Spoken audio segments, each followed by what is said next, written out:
नमस्कार दोस्तों, उम्मीद है आप सब अच्छे होंगे और अपनी पढ़ाई कर रहे होंगे। आज की इस वीडियो में हम अंतिम में जीरो की संख्या निकालेंगे। जैसे कोई संख्या दिया हुआ है, उस संख्या के अंत में कितने जीरो होंगे उसे ज्ञात करना होगा। यह एक मैथ का महत्वपूर्ण टॉपिक है जो कि एनटीपीसी, आरआरबी, रेलवे, एएलपी में एक क्वेश्चन पूछा जाता है। तो आइए देखते हैं इसे कैसे करते हैं। 3 प्रश्न लिखा हुआ है। 243 फैक्टोरियल में अनुगामी शून्य होंगी। 234 में कितने अनुगामी शून्य होंगे। 214 में कितने अनुगामी शून्य होंगे। यह तीनों प्रश्न आरआरबी के आए हुए प्रश्न हैं। तो आइए देखते हैं।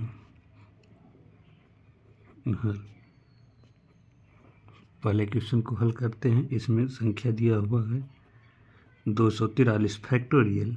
तो यह संख्या बहुत बड़ी हो जाएगी। अब आइए फैक्टोरियल की बात करें तो फैक्टोरियल की सबसे बड़ी बात है कि 5 फैक्टोरियल की वैल्यू निकालते हैं। तो यह 1 2 गुणित 3 गुणित 4 गुणित 5 इस तरह से फैक्टोरियल की वैल्यू निकाली जाती है। तो इस तरह से 5 फैक्टोरियल की वैल्यू होगी 1 दूना 2 3 6 24 पंचे 120। फैक्टोरियल 6 की बात करें, 1 गुणित 2 गुणित 3 गुणित 4 गुणित 5 गुणित 6। तो 2 3 6 24 पंचे 110, 12 पंचे 60, 720। इस तरह से इसकी संख्या इतनी बड़ी संख्या होंगी तो इसमें जीरो की संख्या कैसे निकालेंगे। तो इसमें जीरो की संख्या निकालने के लिए कुछ नियम होते हैं। उस नियम को जानने के बाद यह जीरो की संख्या निकल जाएगी। तो आइए देखते हैं क्या है नियम। हमको 243 की अंत में निकालना है।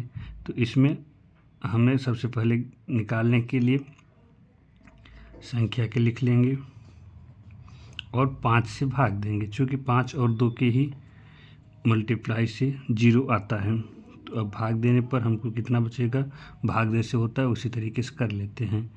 तो 5 24, 5 8 40 इतना हो गया।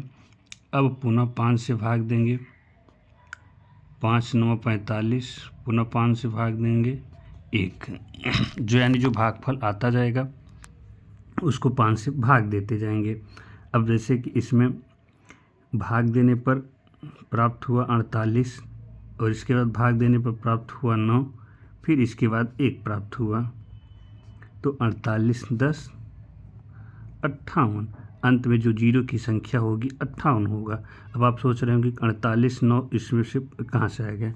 तो 243 में 5 का भाग देंगे, 5 24, 4 3, 5 8 40 3, यानी यहाँ तक इतना होगा।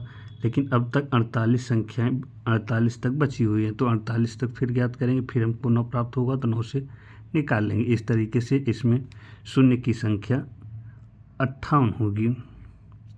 अब दूसरी संख्या देखते हैं। इसी तरीके से 234 दिया हुआ है, तो 234 को भी इसी तरीके से करेंगे। 234 में 5 का भाग देंगे तो 5 24 होगा, 5 36 होगा। अब फिर 46 में 5 का भाग देंगे, 5 9 45 होगा। तो फिर 9 में 5 का भाग देंगे तो 1 होगा। तो इसमें जो जीरो की संख्या होगी 46 प्लस 9 प्लस 1 होगी। तो 9 1 10 46 10 56। अब इसी तरीके से 214 में अनुगामी जीरो की संख्या निकालना है। 214 फैक्टोरियल, इसको ज्ञात करने के लिए हमें बहुत बड़ी संख्या आएगी, इसलिए हमको ज्ञात करना आसान होता है। इसलिए हम इसको सरल विधि से 5 का भाग देंगे, 5 24, 5 दूनी 10। अब 42 में 5 का भाग देंगे, 5 8 40। अब 8 बचा, 8 में 5 का भाग देंगे 1। इसमें जीरो की संख्या 42 प्लस 8 प्लस 1, 42 8 50 1 51। इसमें जीरो की संख्या 51 आ गई। अब आप इस तरह से भाग करते जाएं, जो भागफल होगा वह 0 की संख्या होगी और उस भागफल को तब तक भाग देते रहना जब तक कि 1 न आ जाए। जैसे यहाँ पर 1 आ गया, अब इसके बाद छोड़ देंगे। तो RPF में या RRB, LLTPC, ALP में पूछा जाने वाला प्रश्न है। एक ही शिफ्ट के तीनों प्रश्न पूछे गए थे। अगर वीडियो अच्छी लगी हो तो लाइक और सब्सक्राइब करें। मैथ की वीडियो ऐसे ही देखने के लिए प्रीवियस ईयर चैनल से जुड़े। धन्यवाद।